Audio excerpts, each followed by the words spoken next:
Hello അസ്സലാമലൈക്കും. നമുക്കിന്ന് ചക്കക്കുരു മുരിങ്ങ കറി ഉണ്ടാക്കാം കേട്ടോ. അപ്പോൾ അടിപൊളി ടേസ്റ്റ് ചക്കക്കുരു മുരിങ്ങ എങ്ങനെ കറി ഉണ്ടാക്കിയെന്ന് ഞാൻ കാണിച്ചു തരാം. പിന്നെ ചക്കക്കുരു ഇതുപോലെ ഇങ്ങനെ തൊലി കളഞ്ഞ് വൃത്തിയാക്കി എടുത്തിട്ടുണ്ട്.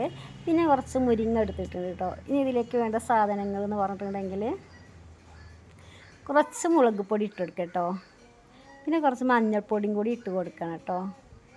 മുളക് പൊടിയും ഒരു ടീസ്പൂൺ മുളക് പൊടി മഞ്ഞൾപ്പൊടിയും അര ടീസ്പൂൺ മുളക് പൊടിയും, കാരണം നമ്മൾ പച്ചമുളകും കൂടി ഇതിലേക്ക് ആഡ് ചെയ്യുന്നത് കൊണ്ടാണ് ഞാൻ അങ്ങനെ അര ടീസ്പൂൺ ആക്കിയത്.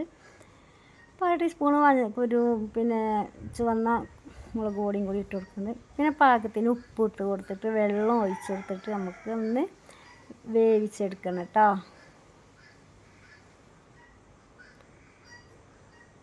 പിന്നെ അതാ പച്ചമുളക് ഉണ്ട് കേട്ടോ, അത് മറന്നു. 4 പച്ചമുളക് 5 പച്ചമുളകൊക്കെ എടുത്തിട്ടുണ്ട്. അപ്പോൾ വേവിച്ചെടുക്കണം. അപ്പോൾ തന്നെ നമുക്ക് തേങ്ങ ചിരവിയത്, അതിലേക്ക് കുറച്ച് നല്ല ജീരകം ഇട്ട് കൊടുക്കണം. പിന്നെ ഞാൻ ചെറിയ ഉള്ളിയും വെളുത്തുള്ളി എടുത്തിട്ടുണ്ട്. ഇത് 4ഉം കൂടി നമുക്കൊന്ന് അരച്ച് പേസ്റ്റാക്കി എടുക്കണം കേട്ടോ. അപ്പോൾ തന്നെ നമ്മളെ ചക്കക്കുരു ഇവിടെ വെന്ത് കഴിഞ്ഞിട്ടുണ്ട് കേട്ടോ. അപ്പോൾ നമുക്കിതൊന്ന് കുത്തി ഉടച്ചെടുക്കണം കേട്ടോ ചക്കക്കുരു. അങ്ങനെ പിന്നെ ഞാനൊരു ചട്ടി അടുപ്പത്ത് വെച്ചിട്ടുണ്ട്. അതിലേക്ക് ഞാൻ കുറച്ച് വെളിച്ചെണ്ണ ഒഴിച്ച് കൊടുക്കുകയാണ് കേട്ടോ. പിന്നെ അത് നമുക്ക് വറവിടാൻ വേണ്ടിയിട്ട് ചെറിയ ഉള്ളി, വറ്റൽ മുളകും വെളുത്തുള്ളിയും കൂടി ഞാൻ അരിഞ്ഞെടുത്തിട്ടുണ്ട്.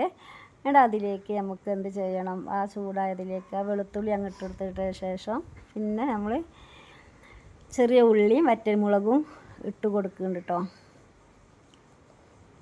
പിന്നെ അത് നല്ലോണം ഒന്ന് വഴറ്റി മൂപ്പായതിന് ശേഷം നമ്മൾ എടുത്ത് വെച്ച കഴുകി വെച്ച മുരിങ്ങ ഉണ്ടല്ലോ, ആ മുരിങ്ങ അതിലേക്കൊന്ന് ഇട്ട് കൊടുത്തിട്ട് നല്ലോണം ഒന്ന് വാട്ടിയെടുക്കണം. നല്ലോണം വാടിയ കയ്പ്പ് വരും. അതുകൊണ്ട് അതിലിട്ടാണ്ട് ഒന്ന് വഴറ്റിയെടുത്താൽ മതി.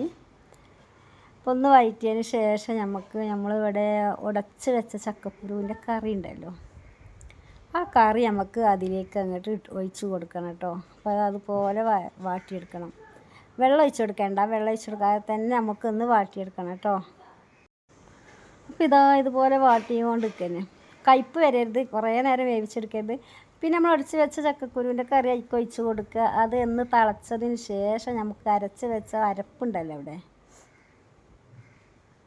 അതൊന്ന് തിളക്കട്ടെ കേട്ടോ. തിളച്ചതിന് ശേഷം അരച്ച് വെച്ച അരപ്പ് അതിലേക്ക് ഒഴിച്ചെടുക്കുക. ഇതുപോലെ ഒഴിച്ചെടുക്കുക. ഇതൊന്ന് തിളച്ചതിന് ശേഷം നമുക്ക് വാങ്ങി വെച്ച് നല്ലെണ്ണം ചോറൊക്കെ കൂട്ടി ഉഷാറായിട്ട് കഴിക്കട്ടോ. അടിപൊളി ടേസ്റ്റാണ് മക്കളെ. ഞാനിതൊരു യൂട്യൂബിൽ കണ്ടുണ്ടാക്കി നോക്കിയതാട്ടോ. എനിക്ക് ഭയങ്കരമായിട്ട് ഇഷ്ടപ്പെട്ടു.